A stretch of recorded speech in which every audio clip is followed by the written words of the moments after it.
The council chamber fell silent as Ambassador Thel'nara stepped into the luminous hall, her iridescent scales catching the soft glow of the bioluminescent panels. She was about to give the most important testimony of her career, and possibly the most embarrassing. "You want me to explain?" she began, her voice carrying that peculiar tremor that her species displayed when deeply unsettled. "Why I believe humans should be granted full diplomatic immunity on all Galactic Federation worlds, despite the incident on Station Kepler-442b. The head counselor, a towering Vexthari named Cormac, leaned forward with all 6 of his eyes narrowing. "Ambassador, a human hospitality worker barricaded you in a storage facility for 11 hours. He ignored your protests, defied station security protocols, and caused an interspecies incident that nearly triggered a trade embargo. Please help us understand why you're defending him." Thel'nara's throat sacs inflated, her species equivalent of a deep breath. "Because," she said slowly, "he saved my life, and I was too ignorant to realize it. Let me take you back 6 months, to when I was still convinced humans were just another primitive species punching above their weight class in galactic politics. Station Kepler-442b was one of those massive trading hubs that orbited a gas giant in neutral space, home to about 40 different species, all trying to make a living selling exotic goods to each other. I was there for what should have been a simple 3-day trade negotiation. Buy some human agricultural equipment, shake some hands, go home. Easy. The human assigned to me was named Kieran O'Sullivan, and my first impression was unimpressed. Honestly, he was tall by human standards but average by galactic ones, with this mess of copper-colored hair that seemed to defy their planet's gravity, and these unsettling green eyes that reminded me of their predator ancestors. He worked in the station's hospitality sector, which on Kepler-442b meant he did everything from booking accommodations, to arranging transport, to apparently babysitting visiting diplomats. "Welcome to Kepler-442b, Ambassador," he'd said with that peculiar human smile, showing teeth which still makes most species nervous. "I'll be your liaison during your stay. Anything you need, just ask." I'd given him the standard list: quiet quarters, access to the negotiation halls, a few specific dietary requirements. He'd nodded, made notes on his datapad, and that should have been that. Except Kieran had this habit of hovering. Day 1, I noticed him in the background during my meetings. Day 2, he was coincidentally eating lunch at the same plaza where I took my meal breaks. By day 3, I was actively annoyed. I finally confronted him in the corridor outside my quarters. "Mr. O'Sullivan," I'd said, putting as much diplomatic ice into my voice as possible, "is there a reason you're following me?" He'd looked genuinely startled, running a hand through that ridiculous hair. "Following? No, ma'am. Just making sure you're comfortable. I am perfectly capable of navigating a space station," I'd replied coldly.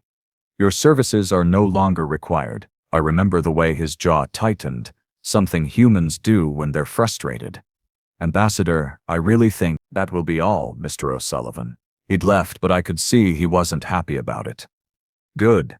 Maybe humans needed to learn that not every species required constant supervision. The incident happened on my last night aboard the station. I'd finished my negotiations successfully, I might add, and decided to take a walk through the commercial district. The station had this beautiful observation deck on level 47, where you could watch the gas giant's storms rage beneath you. I wanted one last look before my shuttle departed the next morning. The deck was nearly empty when I arrived, just a few late-night vendors packing up their stalls. I was admiring the view, feeling rather pleased with myself, when I heard boots on the deck plating behind me. "Ambassador Thel'nara." I turned to find Kieran approaching quickly, and he looked wrong. His face was pale, his breathing was elevated, and those predator eyes were scanning the deck with an intensity that made my scales prickle. "Mr. O'Sullivan, I thought I made it clear. You need to come with me right now," he interrupted, which was shockingly rude by human diplomatic standards. "Excuse me?" He grabbed my arm, and started pulling me toward a service corridor. "There's no time to explain. Please, just trust me." I yanked my arm free, outraged. "I will do no such thing. This is completely inappropriate behavior. and I will be filing a formal complaint with station management." That's when I saw his hand move to his waist, where humans on the station were allowed to carry small defensive implements. My blood went cold. Was he threatening me? Was this some kind of abduction attempt? "Listen to me very carefully," Kieran said, his voice dropping to a tone I'd never heard from a human before. Low, urgent, dangerous.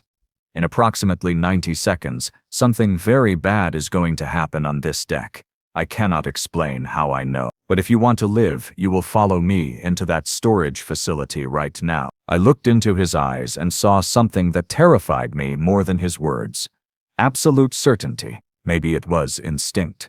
Maybe it was the 3 years of diplomatic training that taught me to read body language across species. But I followed him. The storage facility was a small room filled with spare parts and maintenance equipment. The moment we were inside, Kieran sealed the door and began stacking heavy containers against it.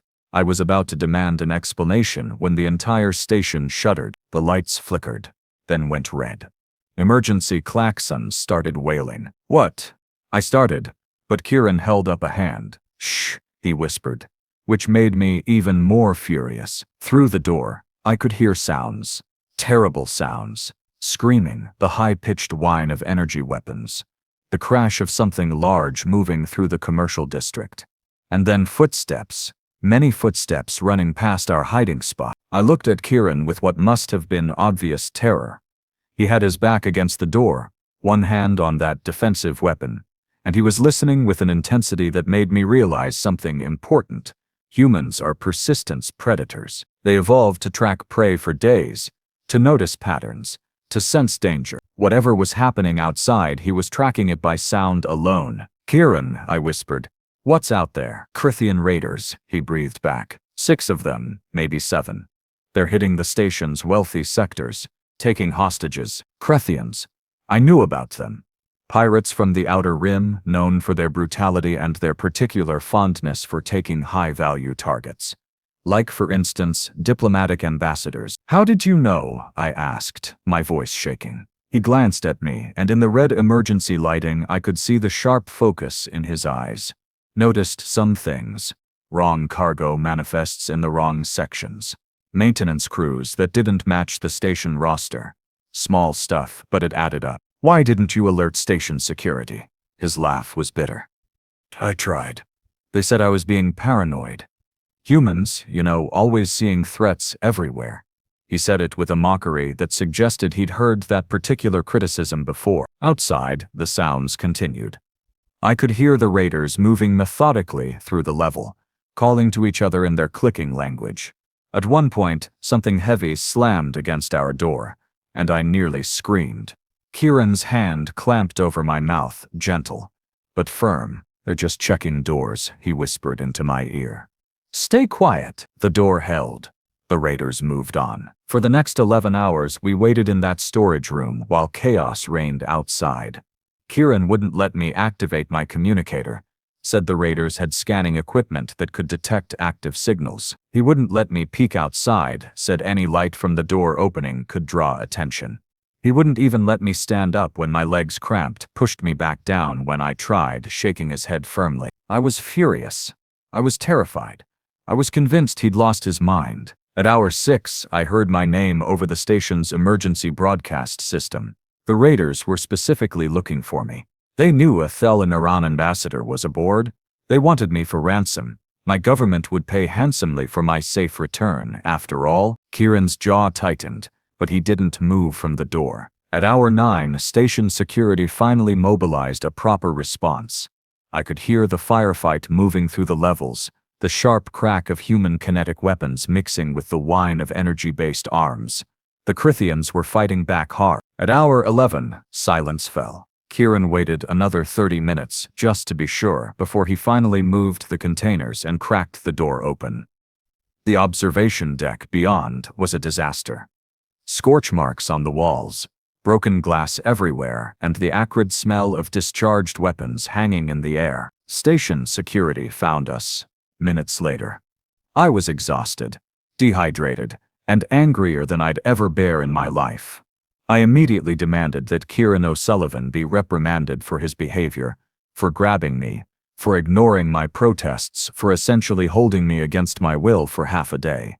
The security chief, a grizzled human woman named Captain Yao, had listened to my complaint with an increasingly incredulous expression. Then she'd pulled up the security footage from the observation deck, what little survived the raid. "Ambassador," she'd said quietly, "you need to see this." The footage showed the observation deck moments after Kieran pulled me into the storage room. 30 seconds later, 30 seconds. The Krythian raiders emerged onto the deck. They were heavily armed, moving with military precision. They'd gone straight to where I'd been standing, scanning the area, clearly looking for someone specific, if I'd still been there. Captain Yao froze the image. "The raiders had your biosignature, Ambassador. They had a lock on your exact position. Mr. O'Sullivan here somehow figured out the attack was coming before our own security systems detected the breach." I stared at that frozen image for a long time, watching those armored Krythian figures standing exactly where I would have been. My scales went cold as the implications sank in. "He saved my life," I'd whispered. Captain Yao had nodded slowly. "And from what I'm hearing, he did it while you fought him every step of the way." I'd turned to look at Kieran then, really look at him.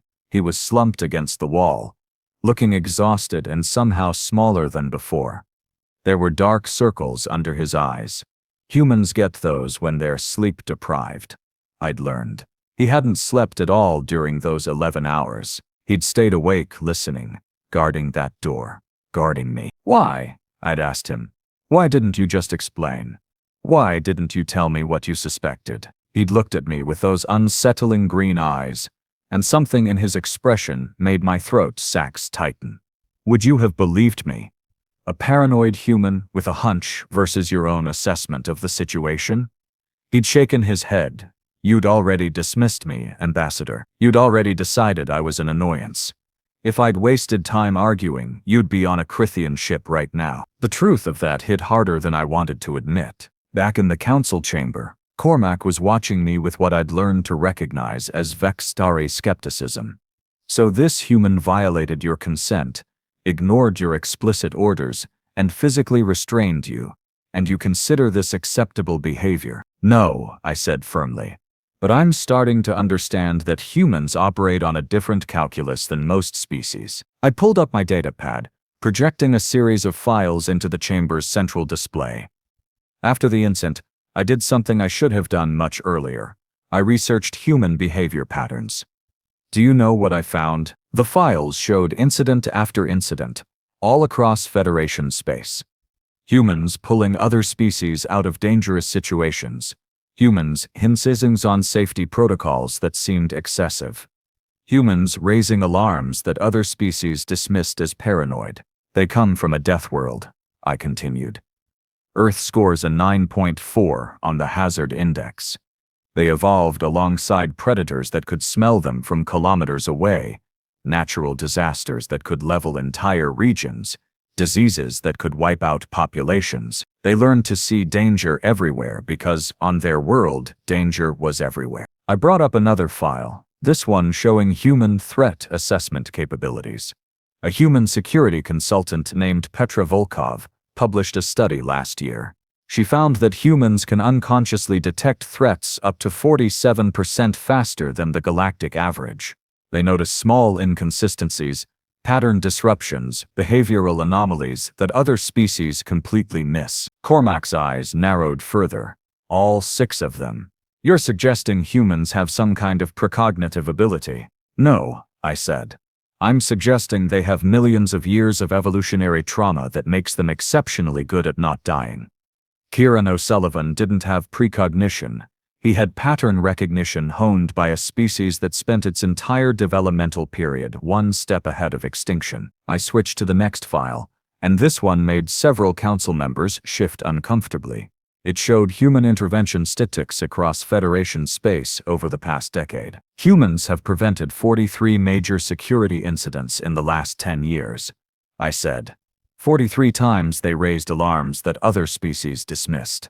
43 times they were called paranoid, overreacting, seeing threats that weren't there. I paused. And 43 times they were proven right. A counselor from the Meridian Collective, A species that prided themselves on logic spoke up. But Ambassador, your human liaison violated multiple protocols. He had no authority to detain you, regardless of his suspicions. You're absolutely correct, I agreed. Which brings me to the real problem. I turned to face the full council. We keep expecting humans to follow our rules, our protocols, our chains of command. But their rules evolved in an environment where hesitation meant death, where waiting for authorization from the tribal elder meant the predator already had you. I pulled up one final file, this one a compilation of human cultural artifacts, ancient cave paintings showing humans fleeing from massive predators, historical records of natural disasters, folk tales warning children about dangers in the dark. Every human culture across their entire planet has stories about the things that hunt in the night, I said softly. They have a proverb, better safe than sorry. Another one, trust your gut. These aren't just sayings. They're survival strategies encoded into their collective consciousness. Cormac was quiet for a long moment.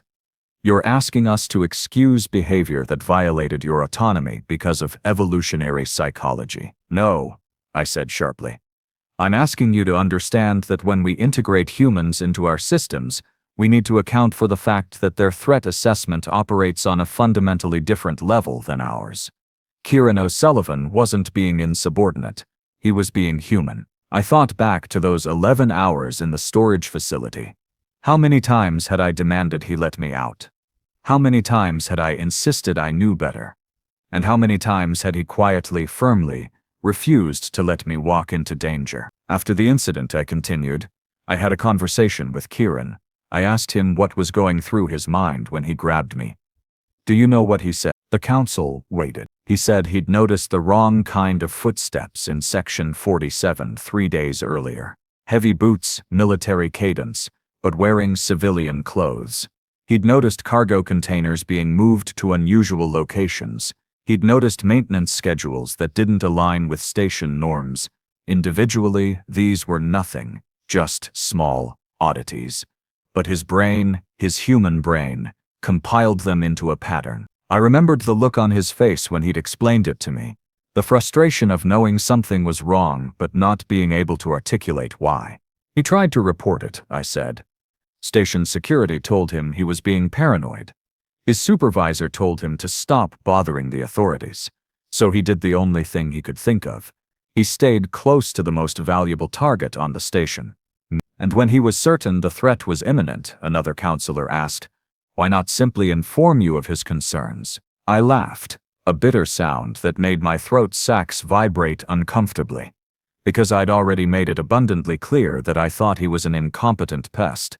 Because I represented a government with significantly more power than his. Because in that moment he had to choose between respecting my authority and saving my life. The silence in the chamber was heavy. He chose my life, I said quietly. Even knowing I'd hate him for it.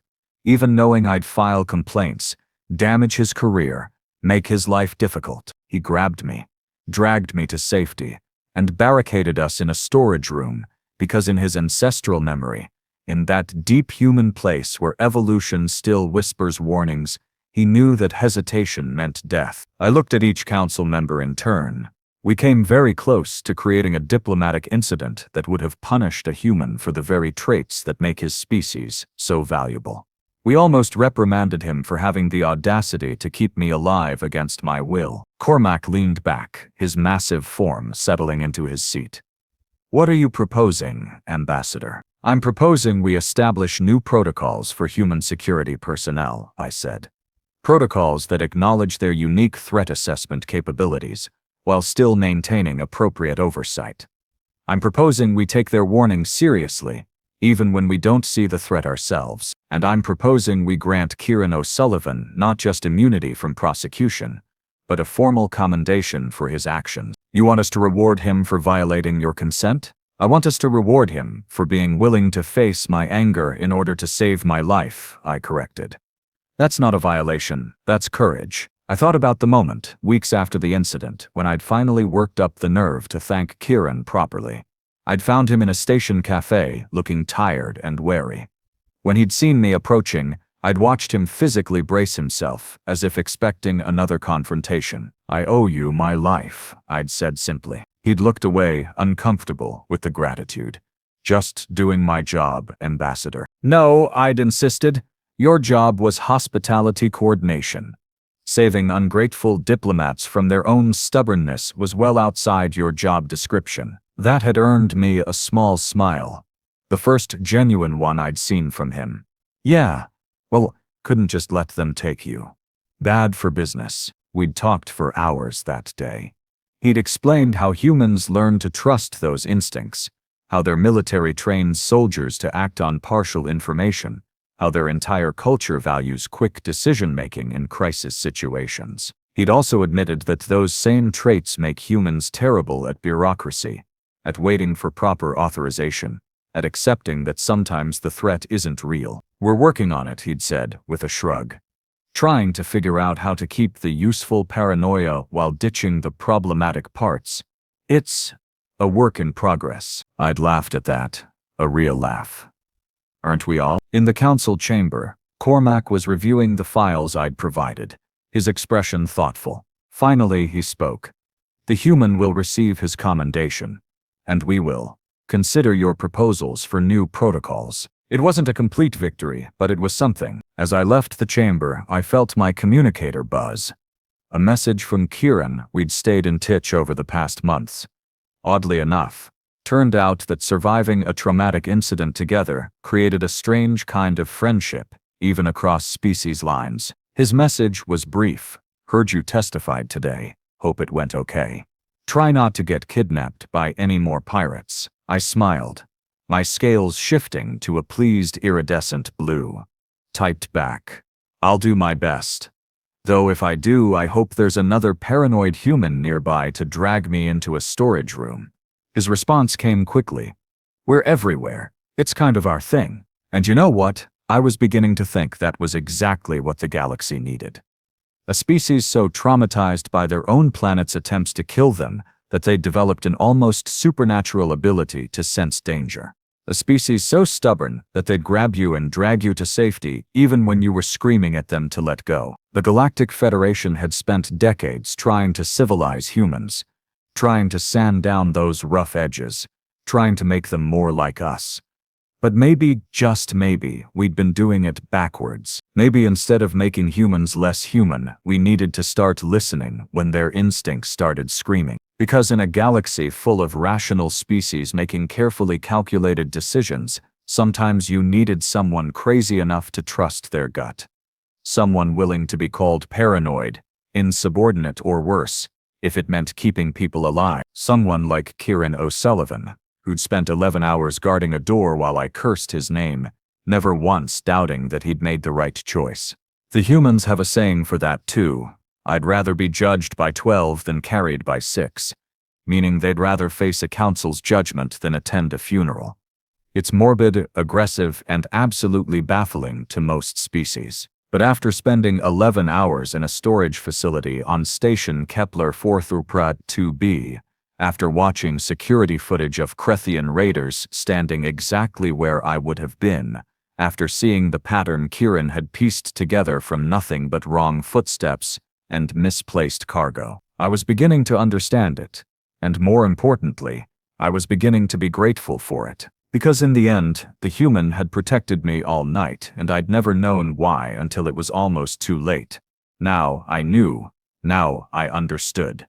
And I would spend the rest of my diplomatic career making sure the rest of the galaxy understood too. Humans aren't paranoid.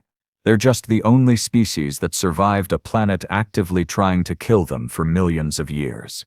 And if that makes them see threats where we see nothing, grab us when we protest, and barricade doors against dangers we can't perceive, well, maybe the problem isn't them. Maybe the problem is that the rest of us forgot what it means to really truly fight for survival. We forgot, because we never had to learn. But humans? Humans remember. And thank the stars they do.